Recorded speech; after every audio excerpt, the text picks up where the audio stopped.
Welcome to Proven and Probable. I'm your host, Maurice Jackson, and joining me today is an advisor to institutional investors on investing in the junior mining companies. His name is Jayant Bhandari. Jayant, thank you for joining us today. Maurice, thank you very much for having me today. Sir, you have a reputation of being one of the most respected names in the natural resource space. Would you mind sharing with the audience your background, please? Well, I grew up in India, and the reason I left India was because I was sick and tired of the corruption in that country. I moved to Canada about in 2003, and I lived in Canada for about 8 years. I started working in the junior mining sector as an analyst for a newsletter writer, Doug Casey, who still continues to be my philosophical mentor. Then I worked for about 6 years I worked for Doug for about 1 year, and then I worked for an institutional investor called US Global Investors, Frank Holmes's company, for about 6 years. And for both of these people, I did junior mining company analysis work. I traveled the world for these people, and since leaving Frank Holmes's company, I have continued to do that on my own for the last 3 or 4 years now. Yes, I've noticed here recently you were in Peru, Vancouver. You've been quite busy in just the calendar year of 2016. I travel more than I ever did before, and that is the necessary part of this job, because you have to understand what is happening around the world. You have to go and look at these projects. You have to look at how these economies actually work. So traveling is a necessary part of what I do. Now, you mentioned traveling around the world.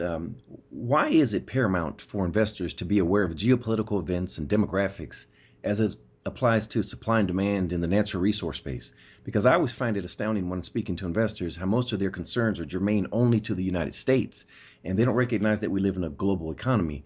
I think the ignorance of these factors and the lack of reasoning can have duplicitous effects on their portfolio. Would you agree?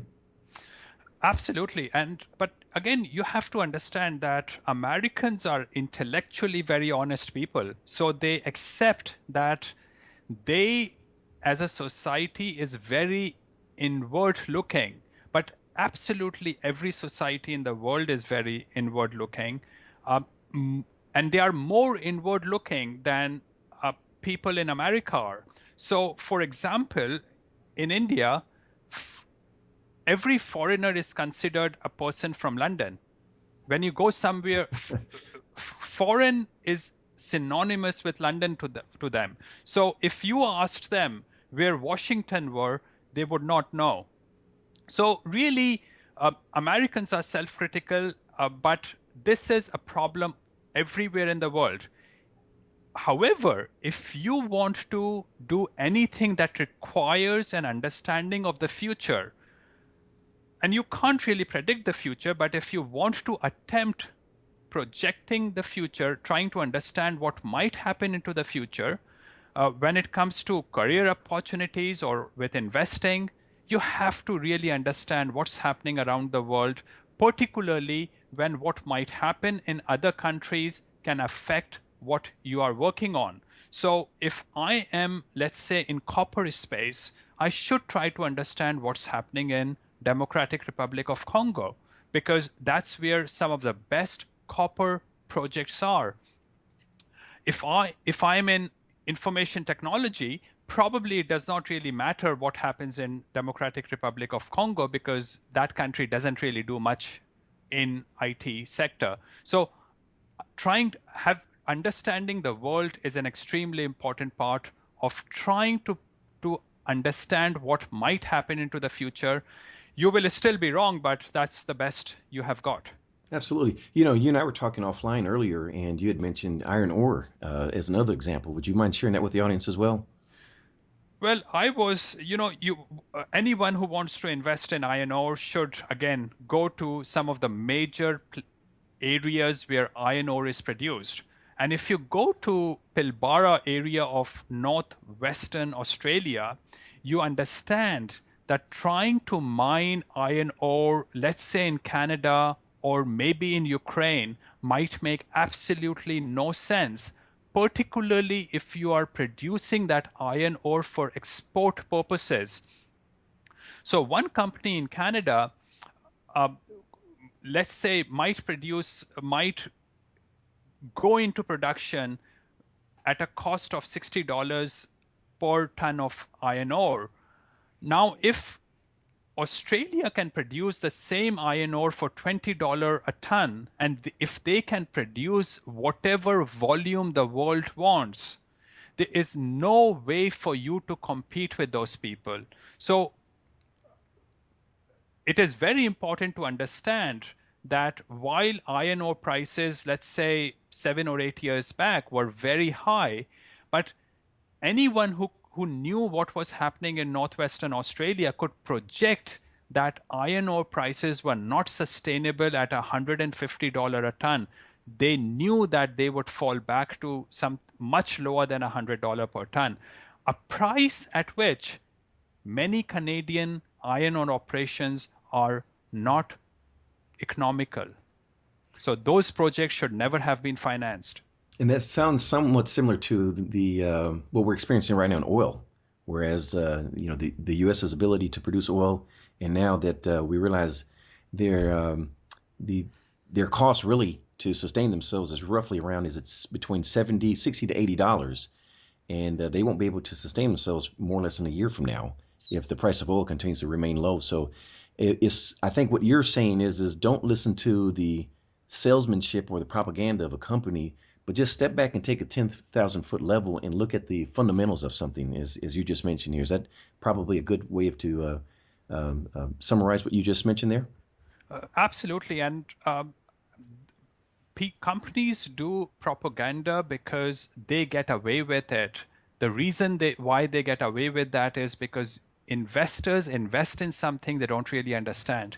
So the most important thing is that if you want to invest in something, is spend time, try to understand what you're doing. Otherwise, it makes no sense to invest in that thing. You're doing no better job than playing in a casino. Point well taken. Now, in your traveling, when you're looking at companies, you're actually focusing more on the junior mining companies, correct? Absolutely. That's the only thing I focus on. Okay. Now, in your understanding and application of the aforementioned concepts we just discussed, would you like to share how investors could benefit from the methodology you employ via arbitrage, specifically in the junior mining sector, as a key strategy in your portfolio as you made, you're one of the most respected names in the natural resource space. Why does arbitrage appeal to you? But if I may, before we begin that, it sounds, I know I'm sound a little convoluted here. For the audience members that are not familiar with the concept of arbitrage and optionality and takeover, could you briefly give just some simple definitions for them? Sure. So what has been happening, Maurice, for the last 3 or 4 years in the junior mining sector is that a consolidation is in progress in this sector, which means that company A would make a bid on company B. They would want to acquire that company and merge with that company. And the reason why they might do that is because it reduces the overall general and administrative costs. There might be some synergies. There might be all sorts of values they can create through the mergers. Now, let's say company A offers 1 share of company A to each shareholder of company B. Now, of course, it's usually not 1:1 ratio, but you can do the math. I'm just explaining the principles here. So if company A offers 1 share of company A to each shareholder of company B, and let's say company A is trading at $1 and company B is trading at $0.50, you actually have almost 100% upside, an arbitrage upside in owning company B, because once the merger is over, you will be owning company A and your share price hopefully will be $1. Yes. So that is what arbitrage is all about. Now, what I have said is a bit simplistic because you have to foresee what might happens once the merger is complete, because after the merger, if the share price of company A falls, then you might not make the profit you anticipate right now. You can do many things to make up for it. You can buy company B and you can short company A while you do that. If you have done enough work on both the companies and if you can see that there is some inherent value in owning company B anyway, and if there's inherent value in owning company A as well, then you might actually just buy company B for not only arbitrage opportunity, but also to invest in company A and company B at the same time. So this is what arbitrage is about. Now, the funny thing is that there is a concept in economics called perfect market theory. Is that correct, Maurice? Or it's something like that? Yes. Which basically means that if there's a $10 note lying on the ground, it can't be there because were it there, someone else would have picked it up. It's a completely useless theorem because not only arbitrage opportunities exist, they continue to exist for months after an announcement is made public. Why it happens, I have absolutely no clue, because those people who are selling their stock of company B and those people who are buying company A right now should be thinking, what are they doing? Mm-hmm. You should not be selling company B. And I'm going back to the earlier example I was giving to you. You should not be buying company A. You should be buying company B instead. And I can never understand why it happens, but I have been going through this for the last 4 years, and it's an amazing way to make money. Point well taken. Would you also share optionality? A brief definition of how you... Well, I am not a big fan of optionality. And but let me explain to you what optionality means in this market. What someone might say, let's say there is a project that makes gold at $1,000. And let's say gold is trading at $1,100, which means that the profit that this company makes is about $100 per ounce of gold. Now, if gold price goes up to 1,300, which is only about 17 or 18% increase in gold price, what happens is that it's anticipated that profit that you would make would go up from $100 to $300, which means that your share price should increase by 200%. Mm-hmm. All right. So while gold price might just go up by 20%, your profit might go up by 200%. So that is what optionality means. And a lot of people invest for that kind of optionality. Now, here's the problem, Maurice, and this is what I have seen again and again. When gold price goes up, the cost of making gold usually goes up. Understanding these numbers becomes an extremely complex affair if you try to invest in a gold equity for optionality in gold price. If you want to do it, you're probably better off trading in futures and options of gold as a commodity. Avoid investing in gold equities for optionality unless you really understand what those specific projects and if you really can understand what's happening in those projects. For example, some of the run-of-the-mine heap leach operations, their cost of mining does not actually change much with change in gold price. So there is maybe optionality in those projects, but you have to be very careful when you invest for optionality. And thank you for making that clarification between the two, because sometimes I hear the terms used as synonyms and they're not, as you've just clearly pointed out. Are there any companies, Jayant, that come to mind in this current environment that investors could apply arbitrage to it? Oh, I can tell you, and this is so funny, Maurice, and I'm just amazed at the kind of things that happen in the market. So let me tell you about as many companies as you want. Stop me when you want me to stop, but I'll tell you some names here. So there's a company called Cobex Capital. Uh, the ticker is KXM. It's trading for about 53 cents. They have about 70 cents in cash per share. Now that offers you about 25% arbitrage upside. The company has promised to either do a deal or return this 68, 70 cent back to the shareholders. So in about 1.5 months, you might make 25%. Now, of course, a lot can go wrong. So you have to do your own due diligence. You have to really understand, make sure you cover yourself for risks. But let's go to another company. Sunridge Gold is another company. Ticker is SGC. It's trading at about 27 cents. The company is getting sold to a Chinese entity which should give you about 35 or more cents in cash. This will happen in less than 6 months. So if you buy this share for 27, 28 cents, you position yourself to make about 35 to 40% profit.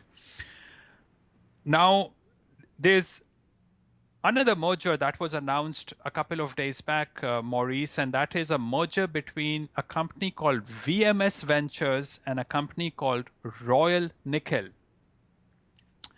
Now, if you look at it's a rather complicated deal, but depending on what option you choose in terms of the cash that this company is going to return to you and the shares it's going to offer to you, you can make anything at today's share prices. You can make anything between 20 to 40% arbitrage profit by investing in VMS Ventures. Now, again, I am amused that people are buying Royal Nickel. They should actually be buying VMS Ventures. What is very important here is to understand in a company like VMS Ventures and Royal Nickel to understand the underlying value of these companies, because if they are overvalued, if both the companies are overvalued already, you should be buying VMS Ventures and shorting Royal Gold. Let me talk about another company called Argentex Mining, which came out with a merger news yesterday. It's offering to merge with another company called Austral Gold. So Argentex has a ticker of ATX and Austral Gold ticker is AGD. Now, Austral Gold trades in Australia and Argentex trade in Canada. The arbitrage upside is a mind-blowing 85%. That's amazing. That's in this environment. Now, I am not buying these companies though, and I'll tell you why. I don't understand Austral Gold. So ideally, I should be because I don't understand the underlying value, I should be buying Argentex Mining and I should be shorting Austral Gold, as I explained to you earlier. And if I manage to do that, I fix my arbitrage upside. I fix my arbitrage upside at 85 cents. Unfortunately, Austral Gold is very tightly held and you cannot find shares to short in that company. So I'm better off not investing. Very important for me is to preserve my capital. I might lose the chance to make this 60 or 80% upside, but I don't want to risk my capital. I think most investors would agree with that sentiment as well. How about Helio Resources? Well, Helio Resources is a very interesting project in Tanzania. It's trading for anything between 2 cent Canadian or 3 cent Canadian. It's a very interesting project with some high-grade rock in that project. Now, this project is about 8 kilometers from an operating mine of a company called Shanta Gold. Shanta Gold trades in the UK. In my view, the project of Helio Resources should eventually become a part of Shanta Gold. A merger should happen at some point of time. It's a matter of pricing. At the current share price of about 2 cents per Helio Resource share, I think you should make some profit when the merger happens. Should be a multiple of the current share price. Well, thank you for sharing that. Most experts and I'm going to call you an expert because I believe you've earned the title. I know you're a very humble person. You may not feel that way, but for you to share that information with the audience, I know we are all very grateful because most experts don't share that information, certainly not simply for just listening. There's a fee associated with that. So thank you so much from all of us here. I'd like to switch gears here. I have noticed a common theme among serially successful investors such as yourself in the natural resource space, and that is a shared appreciation for liberty. Now, why do you believe that there's a shared vision and ideology regarding liberty in this, what I would call an elite group of investors to which you belong? I'd like to hear your thoughts on that. Well, I have talked with a lot of socialists in my life, and I'm sure you have done the same thing, Maurice. And within about 1 to 3 hours, you can show flaw after flaw after flaw in their thinking. Yes. And it does not take much time that the only reason socialism exists is because they don't want to address irrationality in their thought process. And you can challenge them, and you might convince them about irrationality in their thoughts, but next morning they revert back to their own normal. Now, the difference is that capitalism is a rational way of living and socialism is immoral and irrational. So any rational way of thinking gives you a rational way of thinking. It positions you to understand future, understand the present more accurately than an irrational person equips himself with. And I think any person who is rational and intelligent eventually comes to a conclusion that free market, liberty, and capitalism is the way society should be run. Well said. Very well said. Would you mind just sharing with the audience, for those that may not know that their political ties may be a certain way, maybe towards socialism versus liberty? Let's try to give an example at least of how government, from a socialist standpoint, their view is versus our view in liberty. Very important thing is that I don't want to control other people's lives. Now, I don't believe in taking drugs or encouraging prostitution, but it's none of my job, Maurice, what you and other people do with their lives.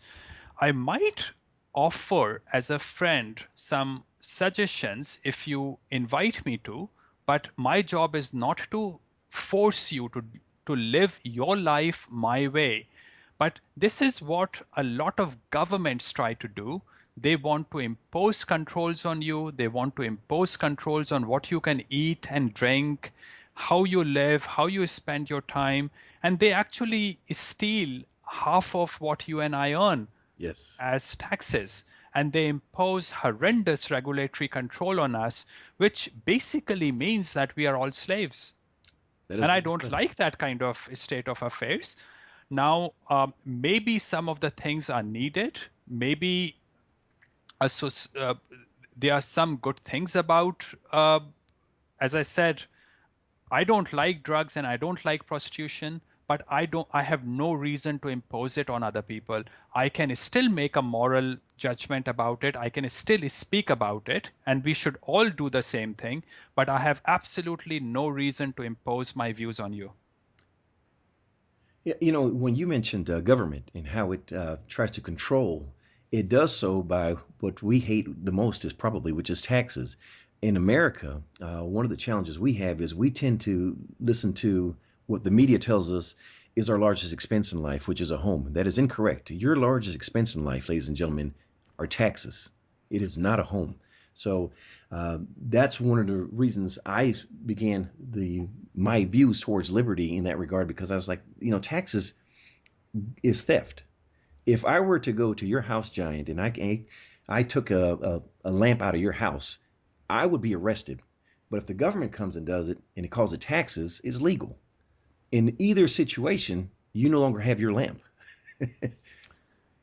And that's how. Well, and that's what government is all about today. And that is why government is probably, and in my view, the worst institution human beings have created. It not only steals my wealth, it has a huge corrupting influence on the society, because when they steal money from me, they entrench people who work for the government because they get paid out from the stolen money, and they give some of the crumbs to people in the society who get entrenched as well. Today, apparently 50% of Americans are so-called dependent on the government, which means that they are entrenched in this immoral system of stealing from wealth generators, and that creates a vicious cycle in a democracy. And as you mentioned earlier, they're slaves, and this is supposed to be the land of the free. And yet they don't realize it in their day-to-day activities that they're losing their freedom more and more and becoming the slaves that you mentioned earlier.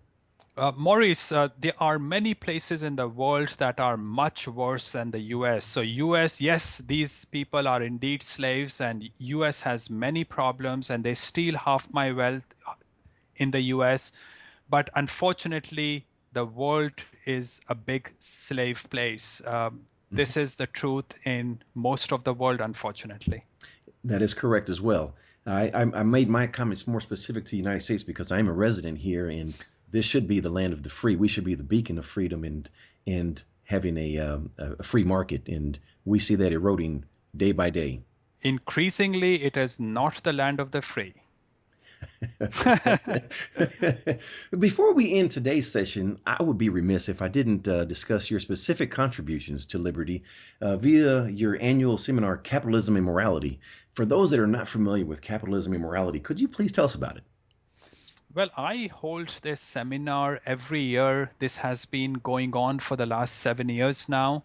It is held in Vancouver, sometime in July in Vancouver. And the next one will be on the 30th of July, 2016.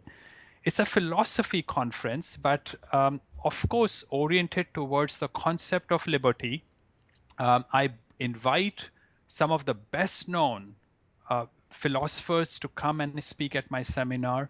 It is a seminar that promotes the concept of liberty, but mostly I want people to change their paradigms to what is rational.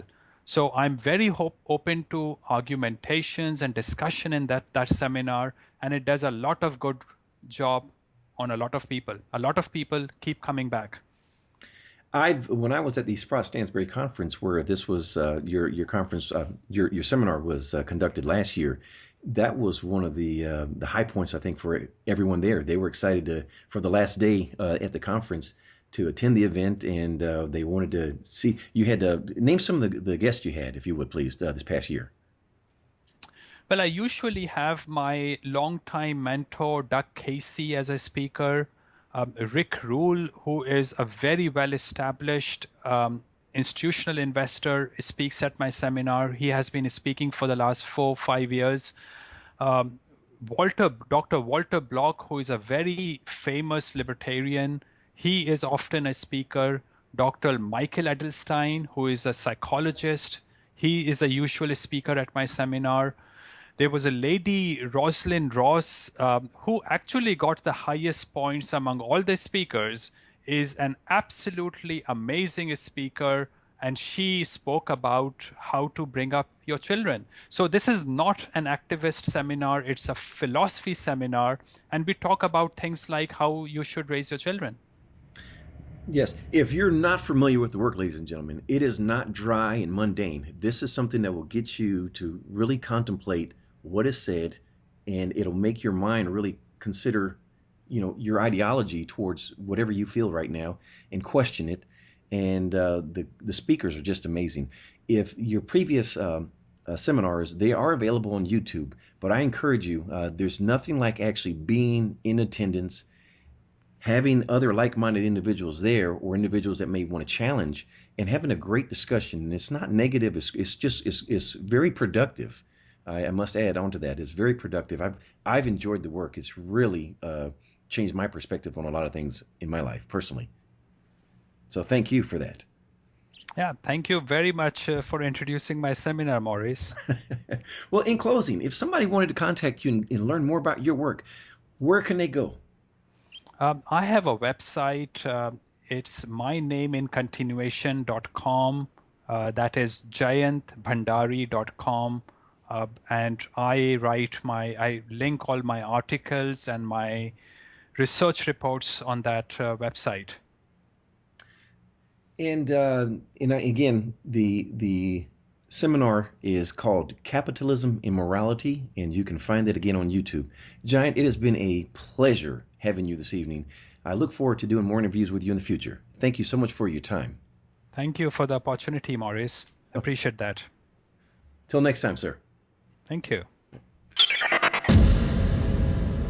The information presented on Proven and Probable is provided for educational and informational purposes only, without any express or implied warranty of any kind, including warranties of accuracy, completeness, or fitness for any particular purpose. The information is not intended to be and does not constitute financial, investment, or trading advice, or any other advice. You should not make any financial, investment, or trading decision based on any of the information presented without first undertaking independent due diligence and consultation with a professional broker.